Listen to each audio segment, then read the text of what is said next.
Sore Kak Eriq. Halo semuanya, makasih ya udah datang ke Tutoring matkul Introductory Microeconomics. Nah, Zoom meetingnya bakal di-record ya guys. Buat Kak Eriq, you may start Kak. Oke, thank you Student Ace. Selamat siang semuanya. Oke, mungkin gue bisa share screen dulu nggak? Nggak bisa share screen.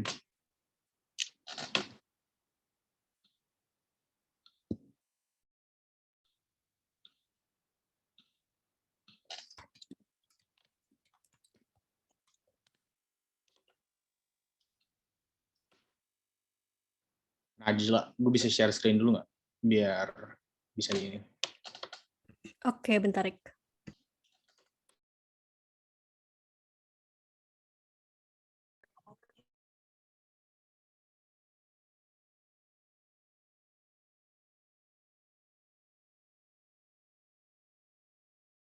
Udah ya Kak, coba Kak. Oke, thank you. Bentar ya.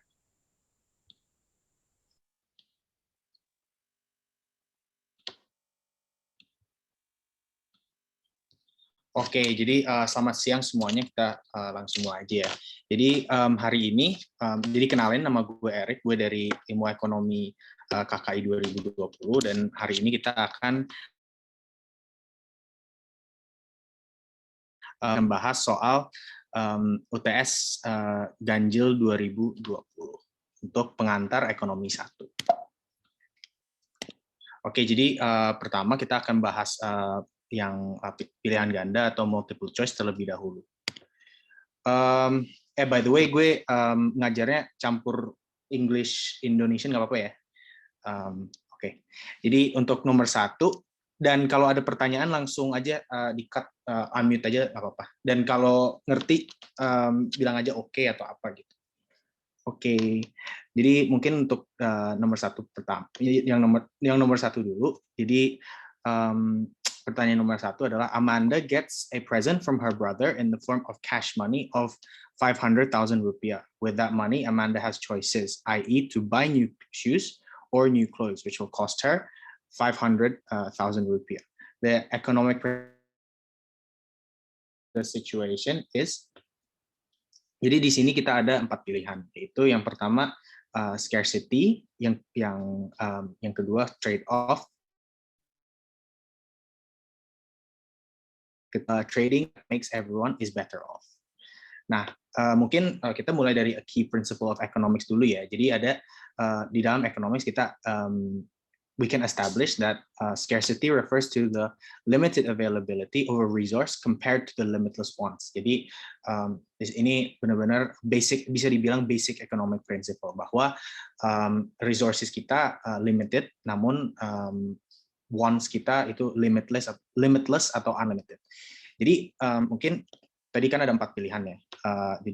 Tapi kita udah establish bahwa definisi scarcity adalah limited availability of a resource compared to the limitless wants. Jadi bukan ini.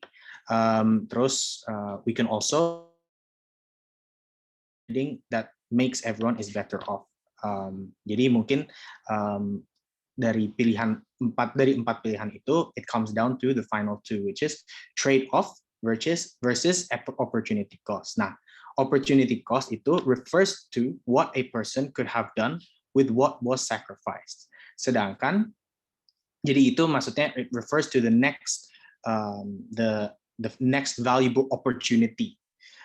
Kalau a trade-off, it describes what is sacrificed in order to get something else. Jadi it refers to 2 opportunities or more with choice. Nah, karena di sini kita ngomongin ada kata choices nih, ada kata choices. Jadi ini nunjukin bahwa dengan melakukan choice kita harus sacrifice sesuatu. Nah, karena ada kata choices ini, kita bisa menyimpulkan bahwa ini adalah a trade-off.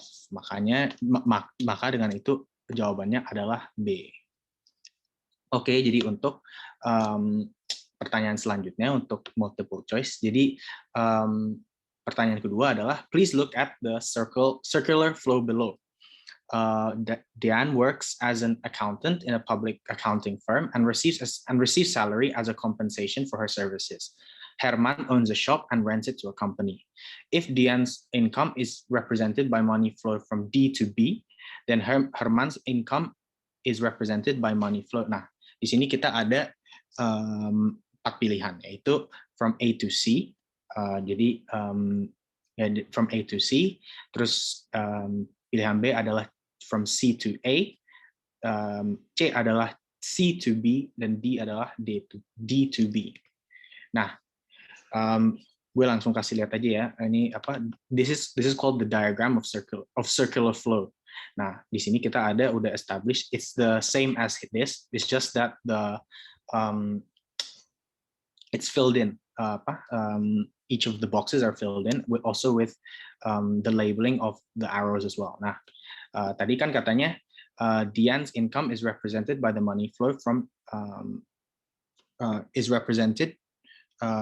by the money flow D to B. Nah, ya kan, income ini nunjukin bahwa resource markets to households. Nah, berarti nah, dan pertanyaannya nanya, then Herman's income is represented by the money flow. Berarti Herman owns a shop and rents it to a company. Nah, kalau dia from a shop to a company, berarti jawabannya adalah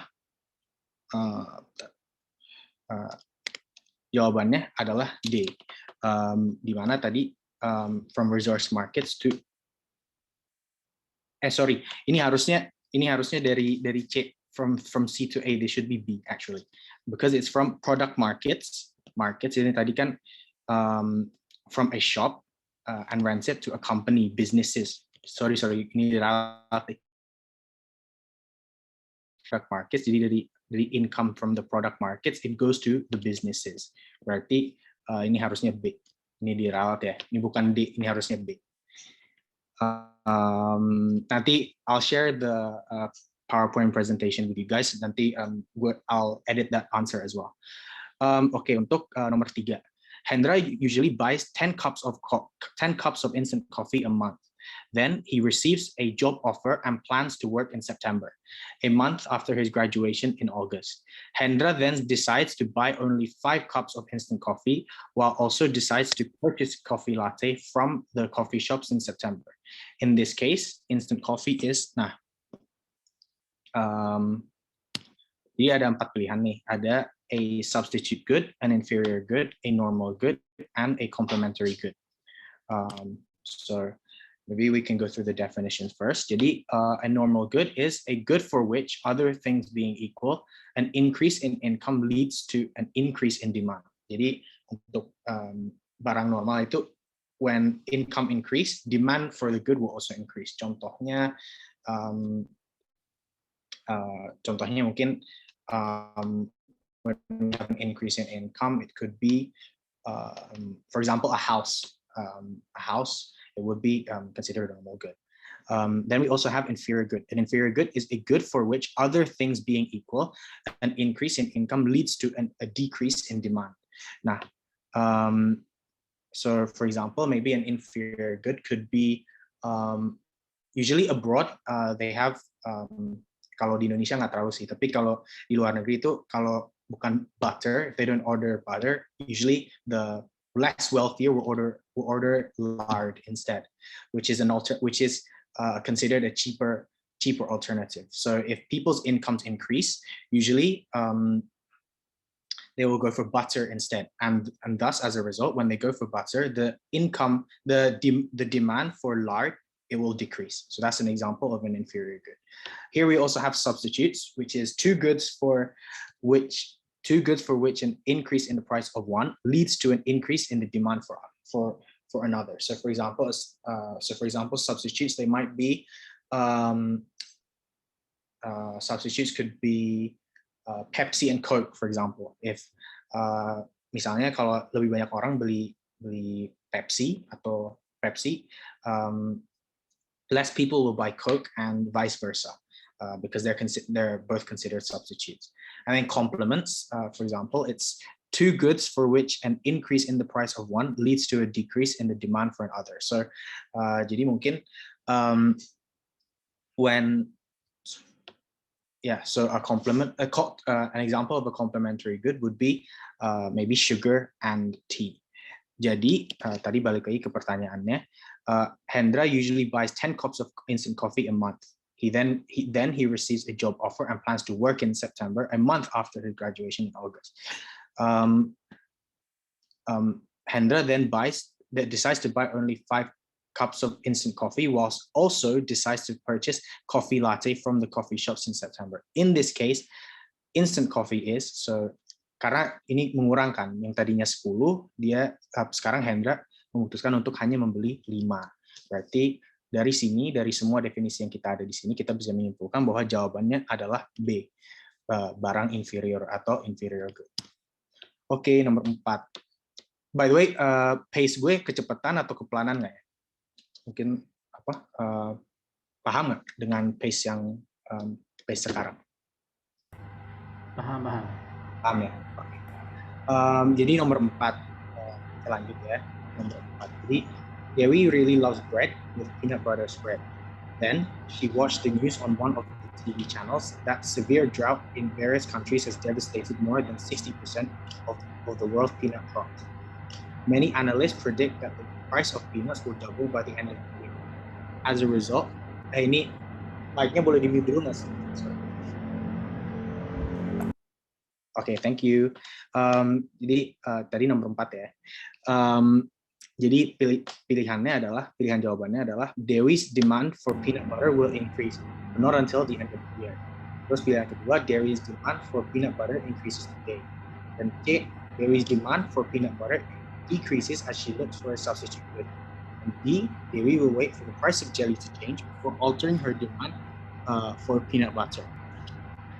Okay, so here we see that the price will increase, and as the price increases, the price will increase, and thus this will lead to the peanut butter price also increasing, because peanut butter is made from peanuts, because the 60% of the world's peanut crops have experienced severe drought. This will lead to the peanut butter price increasing. Thus, Dewi will choose to buy now as a result of expectations. So, because in the future she expects the peanut butter prices to go up. Thus, we can say that the answer should be, this answer should be A. So Dewi's demand for the peanut butter will increase, but not until the end of the year, because if she purchases it today, it's the price changes have not occurred yet, but in the future, because of the severe drought, the prices will increase then. So Dewi, in expectation of that, will buy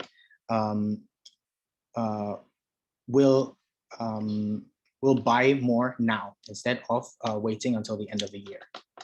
So they should be A as well. Actually, I think I'll just fix this now. Actually, so they should be A.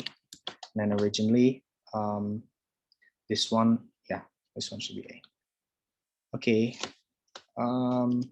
We'll move on to number 5. So number 5, an excess demand for potatoes in a competitive market would lead to A, a decrease in the supply of potatoes in the market, B, an increase in the supply of rice, one of the potato substitutes, C, an increase in the price of potatoes in the market, and D, an increase in the price of rice, one of the potato substitutes. So we move on. So before we answer the question, we can establish that the definition of shortage is a situation in which quantity demanded is greater than quantity supplied. So here we have a graph of excess demand. So how does excess demand work? So when there is excess demand, so this is originally the equilibrium point here. I've used the example from the Man-Q book, so if you guys want to look at it from there, you can also do that. So here is where the original equilibrium point should be. But in a shortage, quantity demanded is greater than quantity quantity supplied. So here in the example, they've used ice cream cone. In the multiple choice question, kita kan pakainya potatoes, jadi ya beda, tapi intinya itu sama. So here the quantity demanded is greater, it's here at 10, whilst the quantity supplied is 4. Nah, karena quantity demanded itu melebihi quantity supplied, maka terjadilah shortage di sini. Nah, dan oleh karena itu, that will lead to an increase from 4, it will become 7. So here is C in the price status on the market. Please look at the following diagram. If the size of the rectangle D is smaller than the size of rectangle A, then okay, there's 4 options. Here again, the demand curve is elastic between P1 and P2. The total revenue increases as the price increases from P1 to P2. And C, total revenue increases as the price decreases from P2 to P1. And D, the percentage change of price between P1 and P2 is smaller than the percentage change of the quantity demanded. So yeah, here's the example graph. Nah, cara kita dapat total revenue itu gimana? It's very simple, cuman price dikali dengan quantity. Nah, cara menghitung price elasticity demand gimana? Itu percentage change in quantity demanded divided by the percentage change in price. Okay, jadi when demand is inelastic, which means that price elasticity is less than 1. Jadi value ini nih, yang si price elasticity demand ini di bawah 1. Price and total revenue move in the same direction. As price increases, total revenue will also increases. Nah, kalau kita balik ke soal,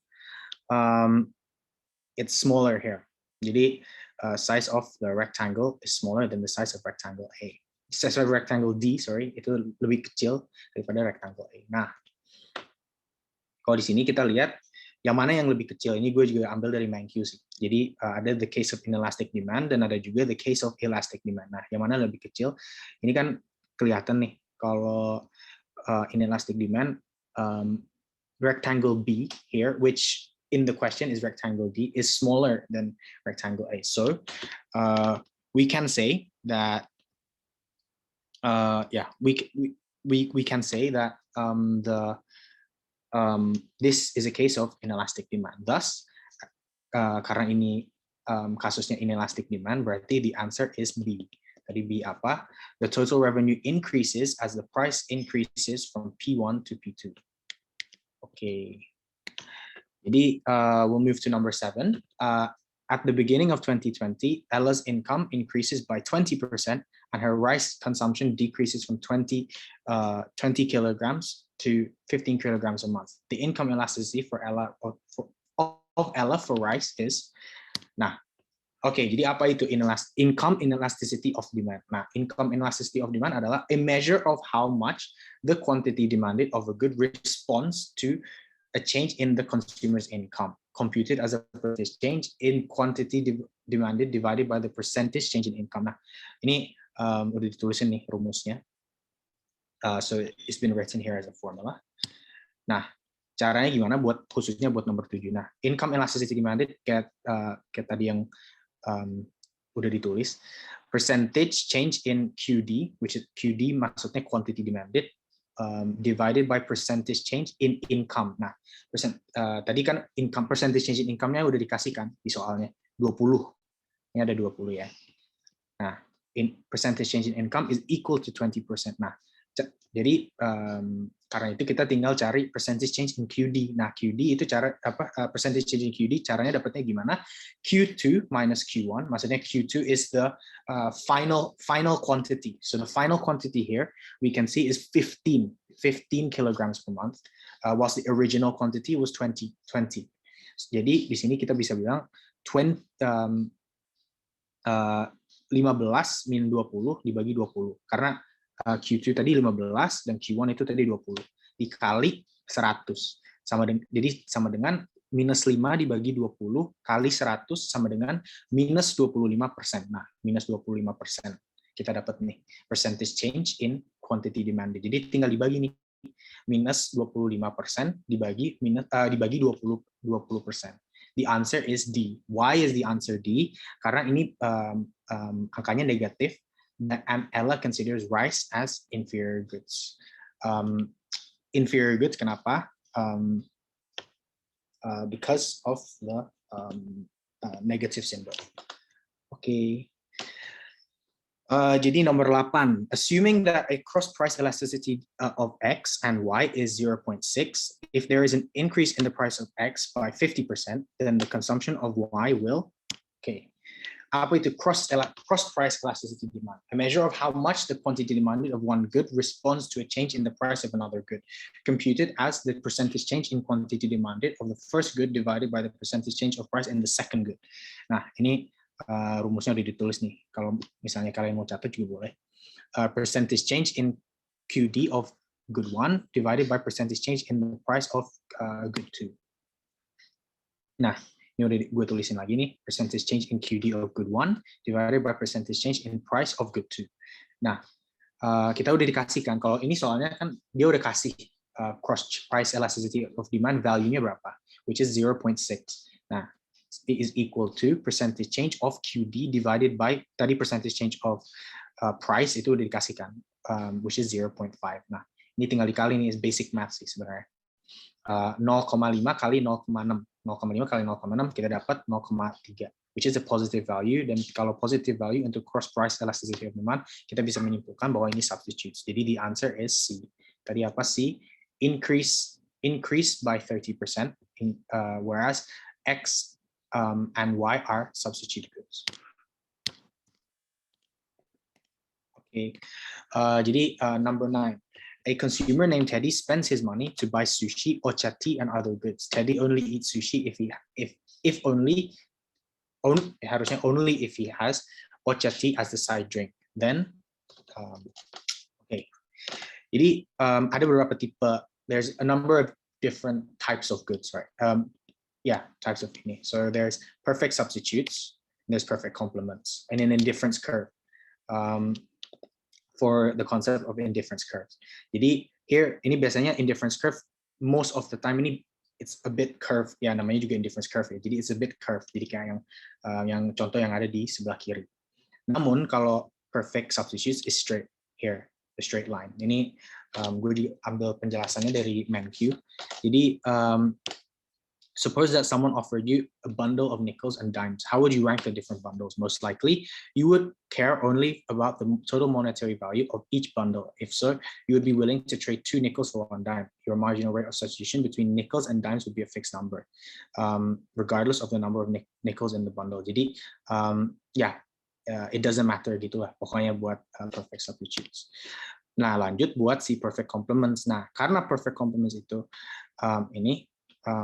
basically, also in this case, for perfect complements, again, here, the explanation is here. In other words, in this case, you might care only about the number of pairs of shoes. Ya, pakai contoh sepatu ya. In other words, you would judge a bundle based on the number of pairs you could assemble from it. A bundle of 5 left shoes and 7 right shoes yields only 5 pairs. Getting 1 more right shoe has no value if there is no left shoe to go with it. Nah, iya kan? Dari itu harusnya udah jelas ya apa itu perfect substitutes and perfect complements. Jadi karena Teddy itu hanya mengkonsumsikan sushi, hanya makan sushi apabila ada ochati as his side drink. Nah, in this case, for Teddy, a bundle of 3 sushi and 3 ochati is as good as a bundle of 3 sushi and 5 ochati because we consider it as a perfect complement. It's very similar to the example yang dia pakai di buku juga sih. Jadi jawabannya adalah D yang tadi. For Teddy, a bundle of 3 sushi and 3 ochati is as good as a bundle of 3 sushi and 5 ochati. Oke, jadi nomor 10 ya. The following figure represents a consumer's preferences named Lily. When Lily chooses a bundle of consumption at point B, then, this is quite easy dihafalin aja. Jadi here we have points. Ini it's on the line, right? Jadi ada B, C, D out of all the points that are on the line. Nah, yang dia minta adalah when Lily chooses a bundle of consumption at point B. Nah, kalau di point B, here, this would be, the answer would be D. Yeah, D. Because this is more than, this is equal to, and this is less than. Jadi, kalau untuk ini kita cari aja yang more than, karena it's here, it's B. Okay, jadi nomor 11. Consider the indifference curve and the budget constraint of two goods, beef and potatoes. Suppose that the good measured on the horizontal axis, potatoes, is a given good. Beef is measured on the vertical axis and is a normal good. When the price of potatoes increases, the substitution effect causes. Nah, okay. Jadi kita bisa tulis nih, a given good ini, a given good ini apa? Jadi a given good is a good for which an increase in the price raises the quantity demanded. Nah, steps. Jadi first there would be a decrease in consumption, of potatoes. Then kedua, as a result of the substitution effect, which can be defined here, the change in consumption that results when a price change moves the consumer along a given indifference curve to a point with a new marginal rate of substitution. Dan yang kedua adalah increase in consumption. Increase in consumption, it occurs due to the income effect. The change in consumption that results when a price change moves the consumer to a higher or lower indifference curve. Tapi in this case, it's less affected by the substitution effect compared to the income effect. Jadi karena itu jawabannya adalah D, yaitu a decrease in the consumption of potatoes as a result of the substitution effect, and the income effect causes an increase in the consumption of potatoes. The substitution effect is less than the income effect. Nah, okay, nomor 12.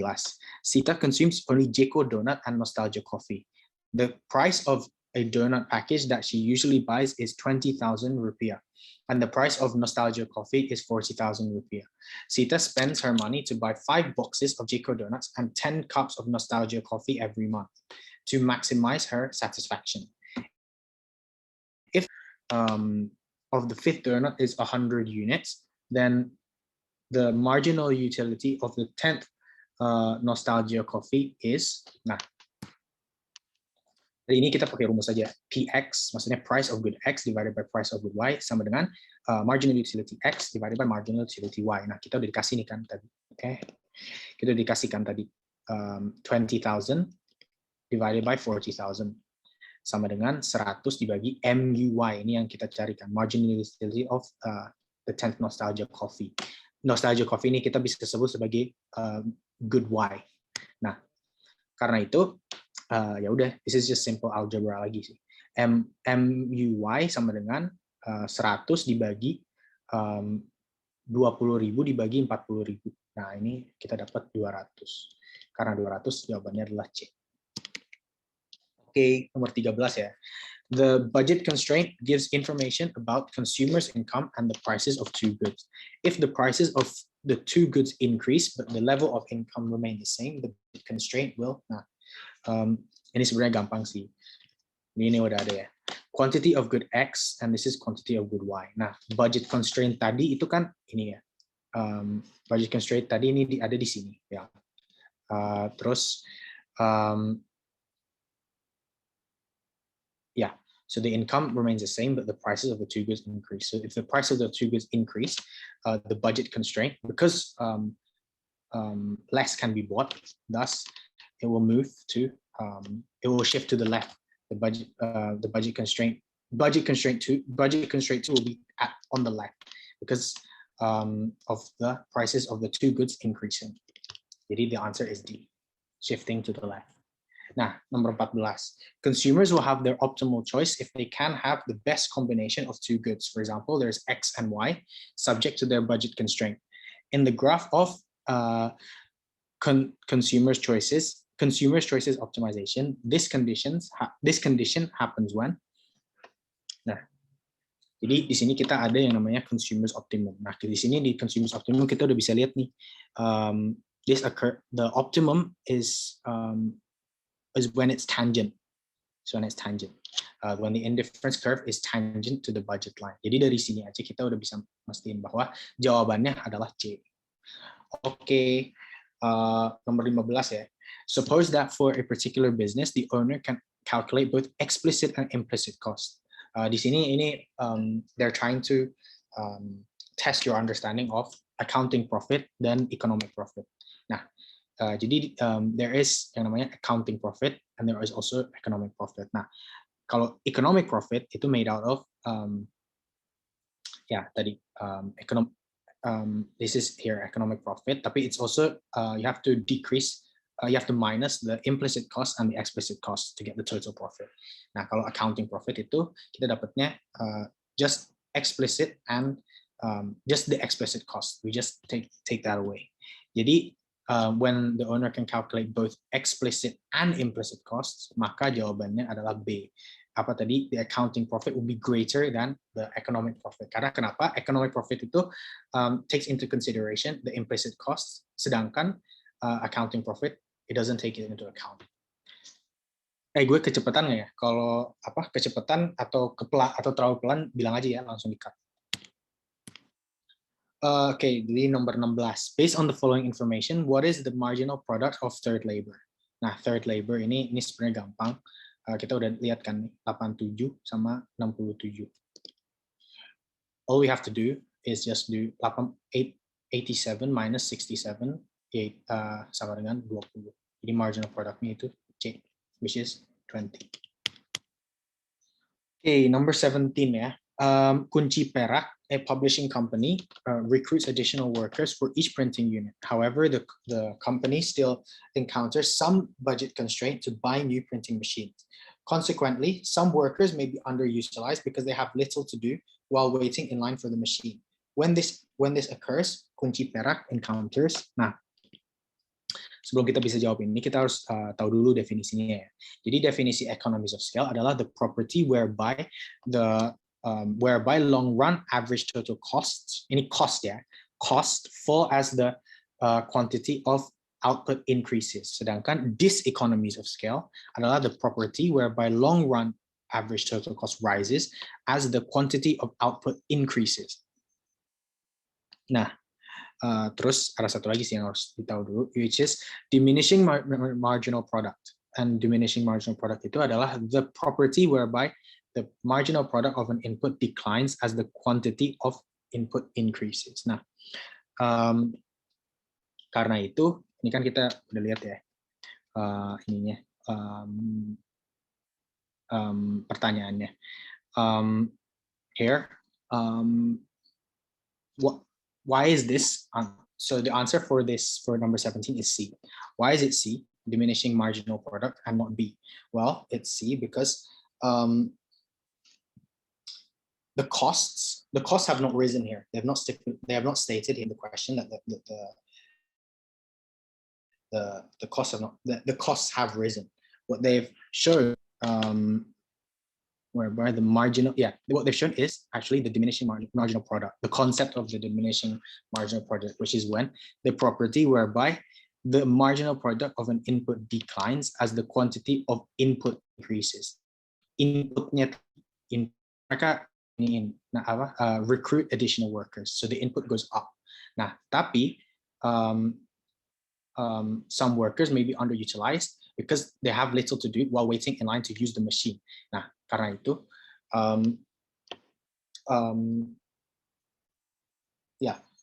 karena itu berarti we can say that the marginal product of the input declines. Okay, number 18. The average fixed cost curve declines as more output is produced because. Nah, jadi kita go straight to the ini. So sebelum kita bisa jawab ini, kita harus tahu dulu fixed cost itu apaan. Jadi fixed cost are business expenses that are not dependent on the level of goods or services produced by the business. Nah, kita bisa lihat nih, when there is more, the average fixed cost curve declines as more output are produced because, jadi kan fixed cost itu kan constant ya, it stays the same, it doesn't change. Jadi when more output is produced, the average fixed cost here, the fixed cost is divided by increasing numbers of output. Karena numbers of outputnya itu terus increasing karena we divide this increasing number. Karena we divide the fixed cost by this increasing number, this is why the average fixed cost will eventually decline. Gitu. So it's A, and we can see that here di grafnya juga, yang tadinya pas 1, ini kan tinggi kan, AFC, average fixed cost. Nah, pas udah 14 ini makin turun. Gitu. So number 19, based on the following graph, which of the following statements is correct? Nah, okay. So for this question, as you might have seen here, the answer is D. Average total cost is declining for quantities less than C. Here, average total cost ini kan kelihatan nih declining for quantities less than C because marginal cost is lower than the average cost. Ini kan di bawahnya. Yeah, so and we can see that in the graph. Jadi kita kalau buat pertanyaan nomor 19 ini kita tinggal lihat grafnya doang sih. Okay, economies of scale occur when. Nah, ini sebenarnya tinggal baca definisinya aja sih. Economies of scale refers to the phenomenon where the average cost per unit of output decrease with the increase in the scale or magnitude of output produced by a firm. Tadi kita juga di soal 16 atau 17 kita juga tadi udah sempat bahas konsep economies of scale ini. Nah, karena kita udah tahu definisinya, kita bisa menentukan bahwa jawabannya adalah B. Jawabannya adalah B, which is long run average total cost fall as the quantity of output increases. Nah, jadi itu bagian multiple choice atau bagian soal pilihan ganda. Jadi kita langsung bisa ke essay questions-nya ya.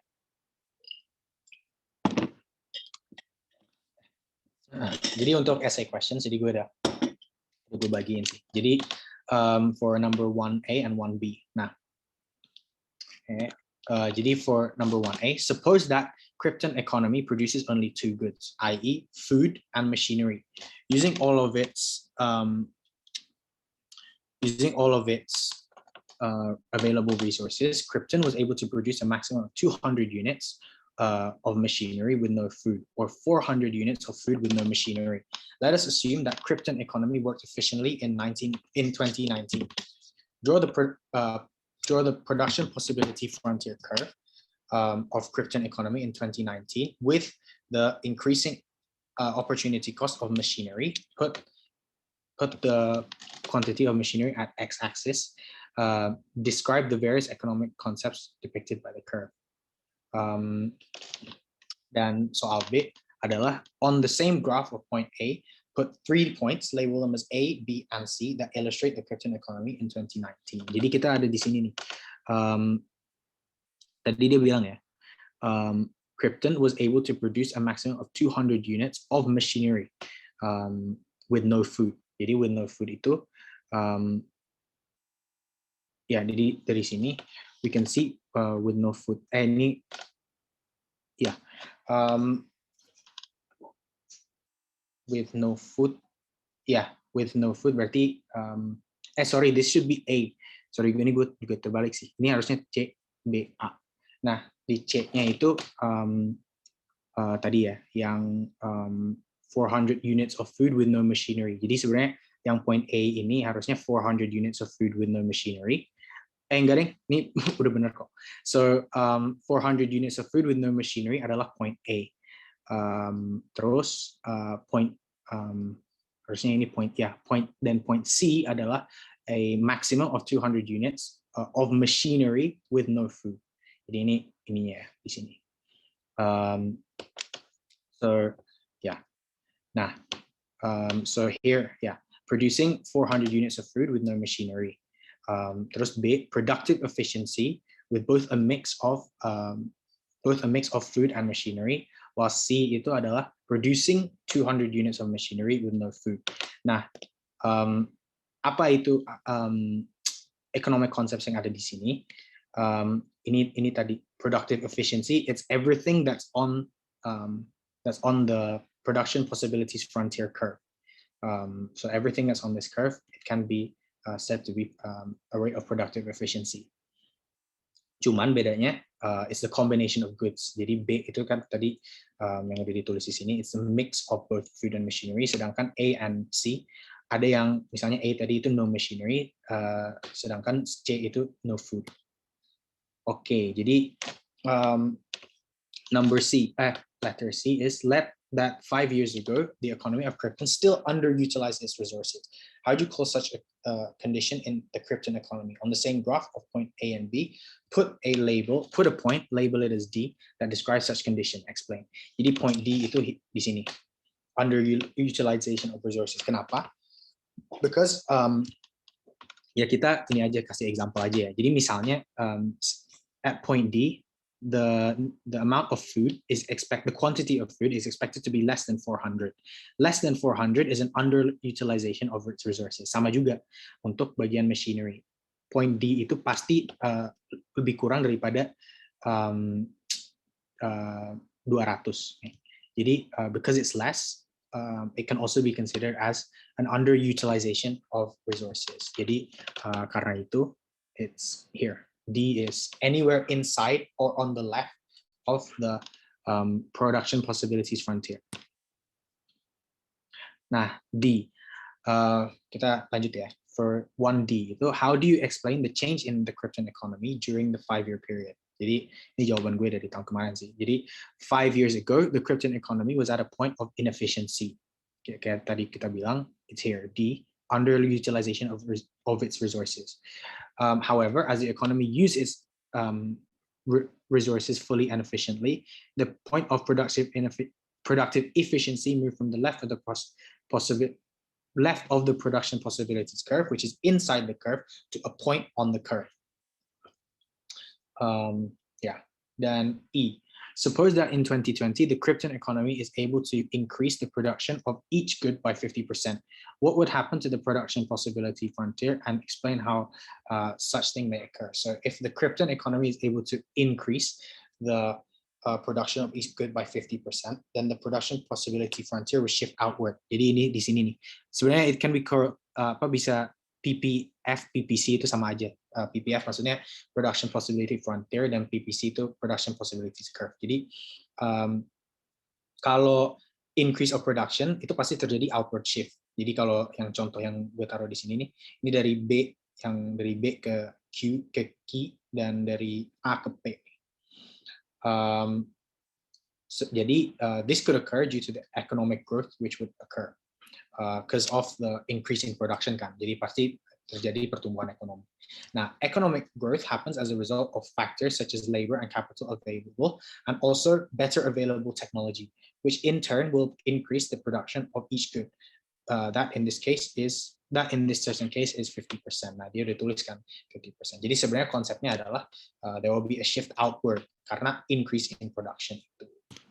Oke, jadi lanjut ya sama number 2A. Provide your analysis on what would happen to the equilibrium price and quantity if each of the following events transpires. Illustrate and explain the process using the graph of demand and supply curves. Jadi mangosteen production in Java has been increasing quite rapidly in recent years. It is, however, quite surprising that mangosteen is difficult to find in the market in the last 6 months. Some analysts say that rumors of its effectiveness in preventing cancer have contributed significantly to the sharp increase of mangosteen leaves and skin demand. Oke, jadi apa yang terjadi? Jadi kita bisa ini nih baca ulang ya. Mangosteen production in Java has been increasing quite rapidly in recent years. Karena itu ada shift dari S1, supply 1 to supply 2. So there is a shift here. It is, however, quite surprising that mangosteen is difficult to find in the market in the last 6 months. Some analysts say that rumors of its effectiveness in preventing cancer have contributed significantly to the sharp increase in mango leaves and skin demand. Nah, rumors of its effectiveness itu kan ningkatin, it causes the amount of people that wish to buy to increase, right? So which means that the demand will increase. So here kita bikin aja grafnya nih. Jadi kan yang tadi S1 pindah ke S2, supply 1 to supply 2. So for the demand, in terms of the demand, it will move from D1, demand 1 to demand 2. Nah, yeah, and this is what will occur in the graph as well with respect to price and for the quantity. Oke, nomor kita lanjut ya ke nomor 2B. Oke, jadi untuk 2B, rapid economic growth in the past few years, most office spaces were in very high demand and rents were rising in South Tangerang.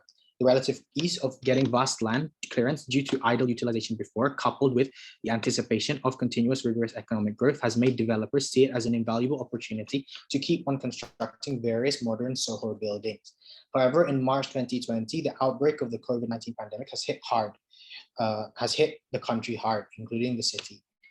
The fear of pandemic has made most firms apply work from home and work shift scenarios.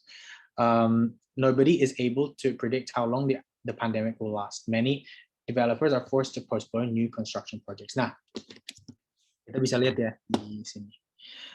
Jadi the original equilibrium point pas ini nih, due to rapid economic growth in the last few years, office spaces were in very high demands and rents were rising in South Tangerang. This is the original equilibrium point. And tadi pas S, where S and all, supply 0 and demand 0 meet here at A. Nah, here there's a shift. D0 to D1. This an increase in demand in most office spaces were in very high demand. So it moves here first to point D, which increases the price dari P0 jadi P1, dan Q juga increase dari Q0 jadi Q1. Ini ke sini nih, dari A ke B. Nah, dan lalu karena ini kan, the relative ease of getting vast land clearance due to idle utilization before, coupled with the anticipation of continuous economic growth, has made developers see it as an invaluable opportunity to keep on constructing various modern Soho projects, which will cause S0 jadi S1, the shift in, so there's a shift. There's a shift in the supply, which can be seen from this sentence. Shift supply, which is from S0 to S1. Nah, we're here at C, which is the equilibrium point before the pandemic. Nah, lalu tapi karena terjadi pandemi ini, however, in March 2020, the outbreak of the COVID-19 pandemic has hard hit the country. Nah, because of the outbreak, this causes supply 1 to go to decrease again, and also D1 to move here to D2. Nah, karena itu jadinya there's a contraction here. There's a contraction in the economy, which can be seen here with lower prices and lower quantity demanded and quantity supplied. Because of the developers are forced to postpone new construction projects. This explains why supply goes from supply 1 to supply 0. Okay. So 2C. Before economic reforms were implemented in the countries of Eastern Europe, regulation held the price of bread substantially below the equilibrium, which curbed bread production despite the high demand for bread. When reforms were implemented, prices were deregulated and the market mechanism was used. Nah, apa itu price ceiling? Price ceiling ini. A legal maximum on the price at which a good can be sold. Nah, di sini kan. Jadi we can see here. Jadi sebenarnya equilibrium point-nya itu adalah C. This is without the price ceiling. So if it's a free market economy, the point of equilibrium will be C. However, karena ini tadi kan katanya in the countries of Eastern Europe, they put a price ceiling in. Jadinya there will be an excess demand because the quantity demanded. Because the price is decreased, right? Because of the price is decreased, more people want to buy. Karena more people want to buy, there will be an excess demand, where demand is greater here than supply. So because more people demand it, yet there's also less supply here, the excess demand, which can be seen in this small triangle. Di segitiga ini excess demand. Okay. Jadi lanjut ya ke soal nomor 3. Kalau ada pertanyaan, by the way, feel free langsung cut aja ya, cut gue aja. Number 3, a research team of IPB University of Bogor has recently launched a superior rice variety. One leading feature of the new variety is its ability to increase the production yield by 50% per hectare of the cultivated land. Explain how the innovation of the food sector would affect the farmer's total revenue. Also explain the impact of various innovations on the food sector on the welfare of the farmers and consumers. Jadi pertanyaan nomor 3 ini sebenarnya dia nanya tentang dua hal, yaitu welfare, which I'll explain here, dan dia juga nanya tentang revenue. Dan dia nanya juga tentang revenue ya, tentang so I asked about the revenue as well, which can be explained which I'll explain later juga. So here kita ada nih konsep consumer and producer surplus in the market equilibrium. Nah, so because the research team had launched a superior rice variety, then they want to then one of the leading features is to increase its production yield by 50% per hectare of the cultivated land. Jadi S1 ini this will increase the supply, right?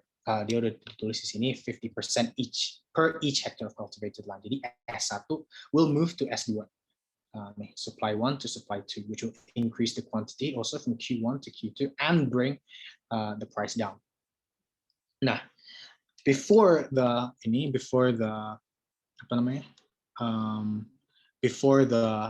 innovation, the consumer surplus was just A here, and the producer surplus was B and C. Namun setelah inovasinya, karena tadi the supply shifts from S1 to S2, jadinya ini the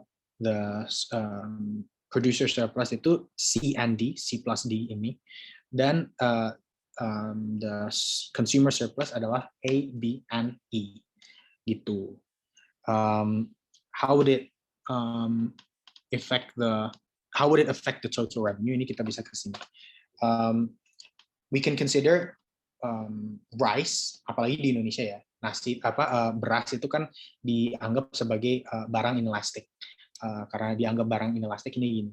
Jadi kan tadi udah dikasih lihat ya. So shift from S here di sini dia pakai S dan S aja, bukan S1. Dari S ke S2 dan ini kurva demand-nya kayak gini bentukannya kalau inelastik. So it shifts dan karena and because it shifts dan karena ini nih the space between P1 and P2 is bigger than the space between Q1 and Q2. Jadinya there will be a penurunan harga akibat teknologi tadi, dan itu menyebabkan kehilangan pendapatan para petani because of the inelastic demand. Oke, lanjut ya ke nomor 4. Jadi Lola is a student at FEB UI. Her parents give a monthly allowance of 400,000 rupiah per week. Lola only allocated her money to buy cheese macaroni and Thai tea. The price for cheese macaroni is 80,000 rupiah, and the price for Thai tea is 40,000 rupiah. The following table that represents Lola's level of satisfaction. Nah, ini sebenarnya gampang ya. Draw a budget line for Lola and make a table for Lola's possible bundle of consumption given her money. Ini buat nomor A. Kita sebenarnya udah dikasih tahu kan. Jadi here Y would be her monthly allowance. Jadi gue udah tulis di sini Y is her monthly allowance of 400. Dan here the price for cheese macaroni gue taruh variabelnya C ya, is 80,000, 80,000. Dan price Thai tea itu adalah 40,000 here yang ditaruh. Okay. Dan karena itu we can establish here that the amount of the amount of if we purchase 10 kalau kita beli 10 Thai tea, it makes the total budget that we have. Total budget that we have itu kan 400.000. Nah, 40.000 dikali 10 itu kan kita dapat 400.000 ya. Jadi that's the maximum that we can do. Jadi kalau kita misalnya kita mau beli 10 Thai tea and 0 cheese macaroni, we can. Gitu. Tapi kalau misalnya kita mau beli 5 cheese macaroni, itu udah maxed out juga budgetnya. Karena 5 dikali 80.000 adalah 400.000 gitu. Nah, ini ya, make a table for Lola's possible bundle of consumption given her money. Nah, bundle of consumption-nya apa? Yaitu it's the combination that we can make dari budget yang kita punya. Budgetnya itu kan 40.000 ya. Nah, kalau kita lihat dari sini, kayak tadi yang gue bilang, 10, kalau misalnya kita beli 10 Thai tea, kita nggak bisa beli cheese macaroni sama sekali. Tapi kalau kita beli 5 cheese macaroni, kita nggak bisa beli Thai tea sama sekali. Nah, di tengah-tengah ini nih, ya combination-nya seperti ini. If we buy 8 Thai tea, we can only buy 1 cheese macaroni, dan ya ini 6 Thai tea, 2 cheese macaroni, and 4 Thai tea and 3 cheese macaroni. Pokoknya maximum it has to equal 400 ini tadi. Dan kalau kita mau ini, we can write it in the form of an equation. Jadi kita bisa nulis kayak gini. 400.000 sama dengan 80.000 C tambah 40.000 T. Gitu. Okay, so here is nomor 4B. Nah, nomor 4B itu kita diminta, determine the marginal utility for the 2 goods consumed by Lola. As Lola consumes more cheese macaroni and Thai tea, what will happen to her level of utility? Why? Explain. Nah, so what B ya? Buat B, what happens is here. Nah, kita bisa lihat kan. Jadi, we can see here the law. The phenomenon that can be explained here is yang namanya the law of diminishing marginal utility. Jadi, as consumption increases, the marginal utility derived from each additional unit declines. This utility is an economic term to represent satisfaction or happiness. Jadi kalau kita lihat gimana kita dapat marginal utility ini. Nah, it's easy karena quantity-nya itu cuma naik 1. Jadi 0 sampai 1, 1 sampai 2, 2, 3, 4, 5, 6. Nah, cuma naik 1. Kalau quantity-nya naik misalnya 1, 4, 7, 8, 9, itu beda lagi caranya. Tapi buat ini, it's very easy. Jadi kita benar-benar cuma tinggal lihat, tinggal dapetin we just have to find the difference between each of the total utility. Each of the total utility. We just have to find the difference between each of the total utility. Jadi at each level of quantity. Jadi misalnya ini 50, so because it starts at 0, so the marginal utility at quantity 1 will be 50. At 90 it will be 40, and so on. Nih kalau kita lihat. Jadi that's for cheese macaroni. Sama juga untuk Thai tea. Jadi kalau misalnya buat at quantity level 1, ini ada 75, dan ini but at quantity level 2 we see it decreases jadi 48. Nah, jadi gimana cara jawabnya? Determine the marginal utility for the 2 goods consumed by Lola. As Lola consumes more cheese macaroni and Thai tea, what happen to her level of utility? Jadi kita bisa bilang yang terjadi adalah law of diminishing marginal utility. Why it occurs? Because ini tadi, as consumption increases, the marginal utility derived from each additional unit declines. Oke, jadi 4C. What is the utility maximization rule for Lola to maximize her satisfaction? From point A, determine the best bundle allocation for Lola that will maximize her utility given the money. Nah, ini sebenarnya kita tinggal pakai rumus ini. Marginal utility of C ini gue tadi pakai variable C karena cheese macaroni tadi dibagi dengan marginal utility of T, which is Thai tea, sama dengan price of cheese macaroni divided by price of Thai tea. Nah, ini ya kayak gue tulis di sini ya. Jadi kita udah dapet kan price of cheese macaroni itu 80.000 dan price of Thai tea itu 40.000.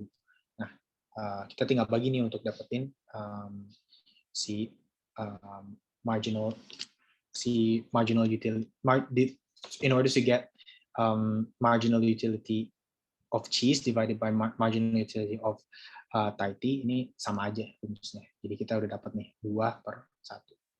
So that's the difference ya. For number C. So the best the best bundle allocation would be the best bundle allocation would be when the macaroni when we buy two cheese macaroni and 6 Thai tea. Oke, jadi mungkin kita lanjut ya ke nomor kita lanjut dulu ke nomor 5. Nah, so using the information given in the previous question, number 4, what happens to Lola's consumption if Lola's monthly allowance remains 400,000, but her favorite restaurant offers a 50% discount for every purchase of cheese macaroni? Draw new equilibrium conditions for Lola. Determine the substitution effect and the income effect from the point. Ini kayaknya soalnya ada salah sih. Lola's Lola's monthly allowance remains 800,000 IDR, and the price of cheese macaroni decreases. Lola reduces her consumption of Thai tea so she could buy more cheese macaroni. Draw this equilibrium for Lola and derive Lola's demand curve for cheese macaroni. Nah, kita bisa lihat sih di sini. Jadi yang tadi pertanyaannya ini ya, yang buat yang A. So her monthly allowance remains 400,000. Tapi her favorite restaurant offers a 50% discount for every purchase of cheese macaroni. Jadi macaroni yang bisa dibeli itu jadi lebih banyak kan, karena ada 50% discount nih. Jadi yang tadinya Thai tea, yang tadinya kan 80.000 sama tadinya kan 80.000. Jadi kan now the price of macaroni and Thai tea will be the same, karena jadinya tuh dua-duanya 40.000. So the new equilibrium conditions for Lola yang tadinya nih 10 dan 5 nanti akan pindah ke sini. Jadi 10 dan 10. Dan the movement here from point A to B itu that occurs as a result of the substitution effect, whilst the movement from point B to C is a result as the income effect. So as a result, we can say that the movement overall from point A to C is a total effect of the substitution and income effect. Nah, oke, jadi kita lanjut untuk nomor 5B. Jadi Lola's monthly allowance remains 800,000 IDR, and the price of cheese macaroni decreases. Lola reduces her consumption of Thai tea so she could buy more cheese macaroni. Draw this equilibrium for Lola and derive Lola's demand curve for cheese macaroni. Nah, why is this ini kan yang gue kasih lihat di sini, ini kan shift in the curve ya, shift in the demand curve. Jadi yang tadinya kan here 10 dan 10 di sini. Monthly allowance jadi 800, jadi 10 di sini ya. Terus and the price of cheese macaroni decreases. And then she reduces her consumption of Thai tea so she could buy more cheese macaroni. Nah, after the increase of the monthly allowance, jadi 800.000. Point D, a new equilibrium after the increase of the monthly allowance is shown here. So it's just a move from point C sampai point D. Sebenarnya untuk 5B, this is all it is as well. Okay, and for the demand curve of the macaroni, the decreasing price of macaroni will moves from the equilibrium point to point A as the quantity demanded is also increasing. Oke, jadi langsung ya ke nomor 6. which is the following table shows the production and costs of the coffee shop of toko kopi Nyonya. Please complete the table if the wage per labor is 20 and the cost per machine is 100.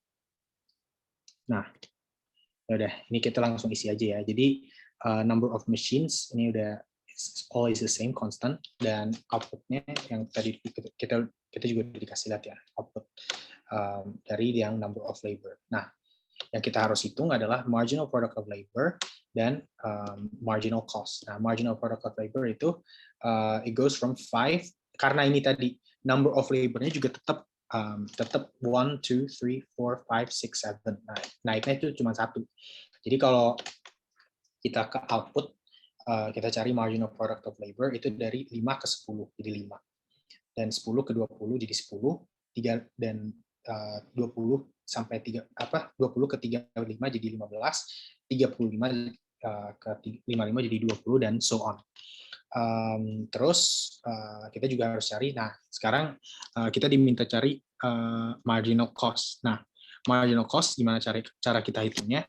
Itu adalah difference in total cost. Nah, difference in total cost ini kan constantly 20 nih.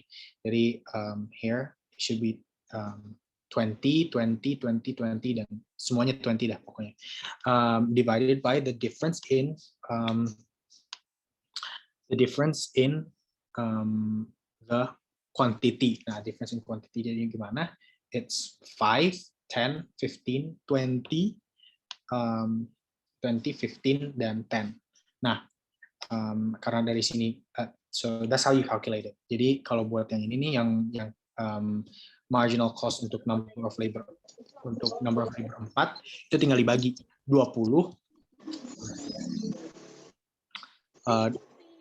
nih yang dari total cost dibagi dengan 5, which is the marginal, which is divided by 5, which is the difference in output. Nah, kalau nomor 2 ini 20, which is the difference in the total cost divided by the quantity as well, which is here is 10. Nah, jadi kita dapatnya di sini 4, 2, 1,33, 1, 1,33 lagi, dan 2. Oke, when is toko kopi Nyonya experiencing a diminishing marginal product? Nah, diminishing marginal product itu tadi yang kita udah bahas ya. When the marginal product begins to decrease. Nah, when can we see that? It's when here it's when the number of labor is 6 here. Number of labor is 6. Why? Because marginal product of labor itu yang tadinya 20 itu menjadi 15. Yang tadinya naik kan dari 5, 10, 15, 20 turun jadi 15. Nah, di sini so we can confirm that the number of labor that there is law of diminishing marginal utility when the number of labor is 6. Itu teman-teman. Oke, dan untuk pertanyaan terakhir nomor 7A, below the table of the production observed by Vitotti Modern Living. Nah, pertanyaannya minta calculate the average product of labor APL and the marginal product of labor MPL. Explain the relationship between APL and MPL. Nah, oke, pertanyaannya di sini. APL, bentar ya. APL ada di sini ya. Jadi here it calculates the average. Nah, ini sama. Jadi semua pertanyaan yang biasanya ada di yang PE1 itu labor atau number of ini nih yang ada di paling kiri itu biasanya naiknya itu cuma 1. Jadi tenang aja, nggak usah ini biasanya. Jadi ya tinggal lihat perbedaannya doang ya. Jadi here kalau misalnya kita mau dapetin si mau dapetin APL itu jadi 30 dibagi 1. Nih 1 ya. Terus kalau ini it's because APL rumusnya adalah Q here divided by labor, number of dan labor di sini itu number of workers per week. Jadi 30 dibagi 1 jadi 30, 70 dibagi 2 35 dan so on gitu. Nah, kalau marginal product of labor itu kita cari bedanya nih di sini. yang untuk marginal yang kayak tadi gue bilang, we just need to find the difference between the two because ini numbernya itu bedanya cuma 1. Jadi here we get 40 dibagi 1, which is 40. Nah ini jadi sekarang kita tinggal minusin aja kalau gitu, karena semuanya kan dibagi 1. Jadi 120 minus 70, 50, 160 minus 120 jadi 40 dan so on. Nah, kita juga harus ingat, nah di sini nih, kita harus ingat juga kalau marginal product itu greater than average product, maka average product itu increase. Nah, kalau sedangkan kalau marginal product is less than average product, ini harusnya lebih bengkok sih, lebih turun ke bawah. Tapi when marginal product is less than average product will decrease. Nah ini bisa terlihat di sini in this example. Oke, jadi untuk itu untuk 7A ya. Nah 7B. Suppose that VML rents a factory building. The rental cost of the building is USD $1,000 per week. VML pays each of its workers at US dollars 500 a week. Calculate the total cost, total fixed cost, total variable cost, marginal cost, and average variable cost. Nah, ini sebenarnya ngikutin rumusnya aja sih. Jadi kita udah dapat ya. Kita udah dapat total rental cost of the building terus 1,000 dan pay each of its workers $500 a week. Jadi itu naik kan. Jadi itu bisa dibilang sebagai variable cost nih, mulai dari 500. Nah, jadi total cost-nya juga karena variable cost-nya itu naik $500 a week, berarti total cost-nya itu juga naik 500 a week. Total cost itu kan fixed cost tambah variable cost. Nah, karena itu jadinya untuk labor pertama we just add 1,000 and 1,500. Nah, terus-terusan ditambahin aja 500 each time. Nah, di sini kita ada quantity itu ambil dari soalnya kan. Diambil aja dari pertanyaannya, dimasukin. Terus, nah sekarang kita diminta hitung dapetin nih marginal cost. Nah, kalau marginal cost itu the difference in TC divided by the difference in Q. Jadi di sini kita udah dapet nih 12,5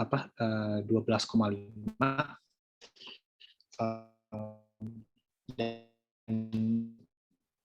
12,5, 10, 12,5 lagi dan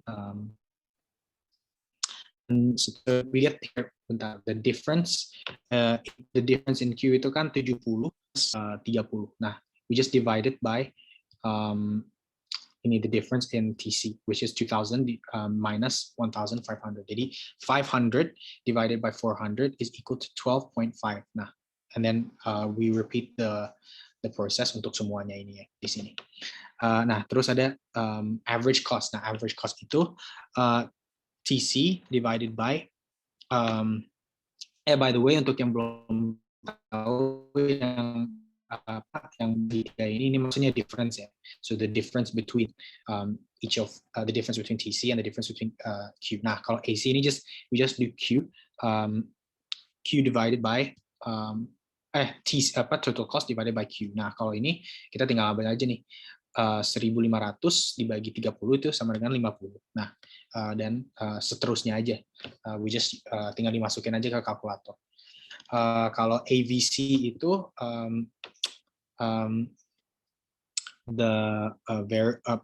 VC divided by Q. Nah, variable cost-nya kan kita udah dapat nih 500. Nah, ini 500 divided by 30, kita dapat sekian. Nah, ini ya udah repeat the same process sampai ke bawah sini. Gitu. Is there any specific relationship or pattern that you if is there any specific relationship or pattern that you find among them? If yes, explain what and why. Nah, di sini kita dapat nih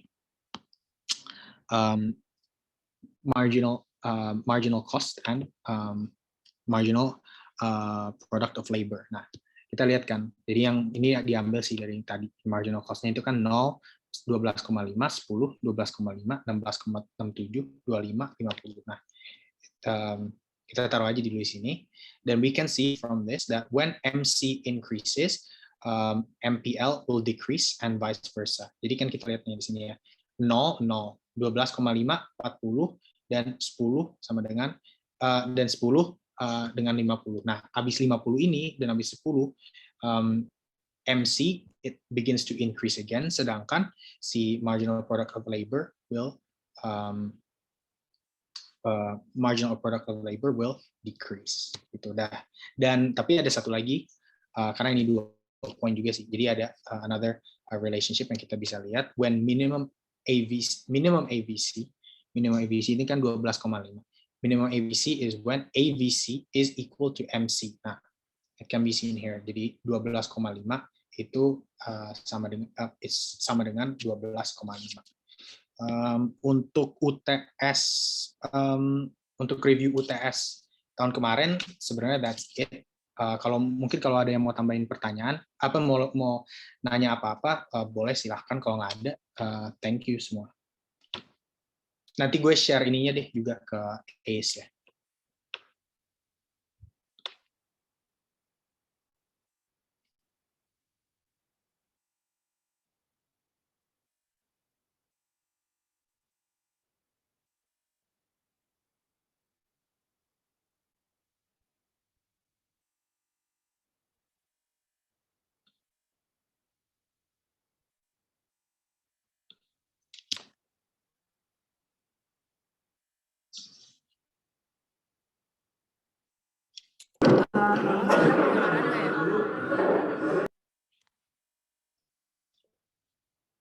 Kak, aku mau nanya yang elastisitas minus itu, yang tadi, yang substitusi sama komplementer. Oh, sorry. Boleh, bentar ya. Aku masih bingung tuh, soalnya waktu dulu kan, waktu SMA tuh dibilang kalau misalnya minus gitu, misalnya minus 1. Nah, itu tuh dijadiin, dimutlakin jadi 1. Nah, aku bingung sama yang tadi, Kak, yang minus, yang substitusi. Yang pertanyaan, 25%. Yang 25% sama yang 20%. Yang pertanyaan yang mana deh? Yang income, elastisitas pendapatan. Yang ada 15 sama 20-nya gitu. 15 sama 20-nya. Ini yang bagian pilihan ganda atau yang esai? Ya, yang ini Kak, yang nomor 7. Nomor 7 ya? Oke. Udah bisa lihat belum? Ini. Bisa ya? Oke. Jadi yang lu nggak ngertinya yang mana ini?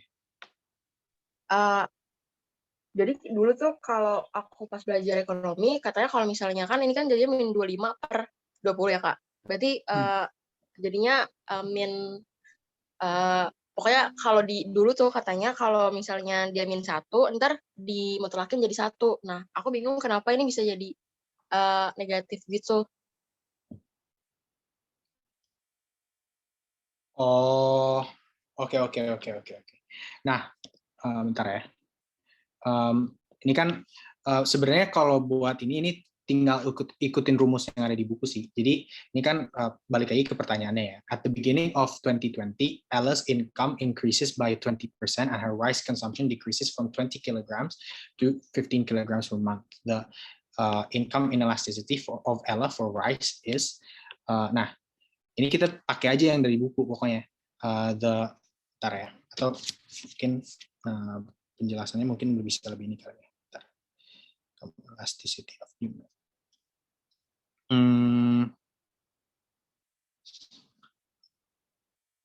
Oke. Bentar ya. Nah, kalau kita pakai ini, yang sebenarnya we just use the rumus ini aja ya, yang income elasticity of demand-nya itu percentage change in quantity demand-nya dibagi percentage change in income. Pertanyaan lo kan kenapa ada minusnya ya?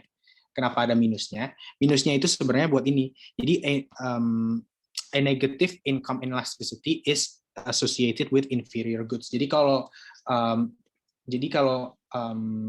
income elasticity demandnya itu minus, jadi minus apakah itu minus atau plus? Minusnya itu nunjukin what type of good it is. Jadi kalau positif, kalau negatif kan tadi inferior goods ya. Kalau positif itu bisa dibilang sebagai normal necessity nih. Atau ini deh, gue share screen dan sambil buka ya. Jadi mungkin bisa lihat di sini, income elasticity of demand, positif or negatif. Nah, positif atau negatifnya itu dipakai buat nentuin what type of good it is. Jadi kalau negatif nih, kita kan udah lihat nih, it's inferior. Sedangkan kalau positif itu bisa dibilang normal. Normal good ya. Normal good ada dua tipe. Normal good antara normal necessity atau normal luxury. Tapi pokoknya the good itu it's a normal good. Paham nggak maksud gue? Paham, Kak, Bang. Oke, jadi kalau kenapa kita ada minus atau plus itu it's untuk nentuin what type of good it is. Udah sih gitu aja. Ada lagi pertanyaan? Kalau ada lagi boleh banget. Udah, Kak, dari aku cukup. Oke, mungkin yang lain kalau mau tanya apa-apa boleh.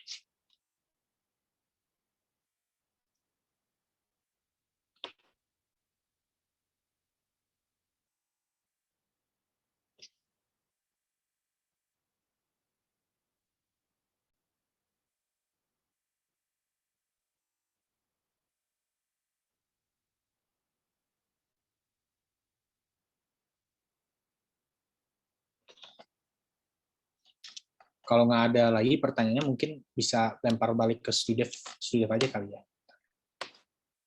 Oke,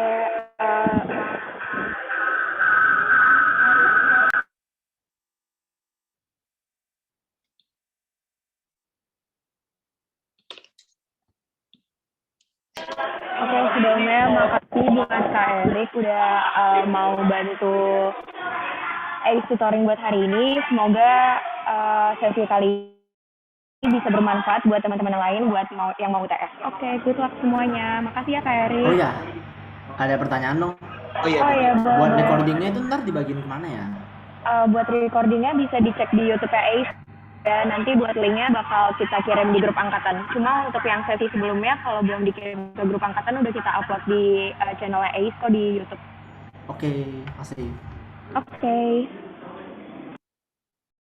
Oke, boleh lihat ya teman-teman. Makasih semua. Makasih ya Kak Eriq. Terima kasih Kak Eriq.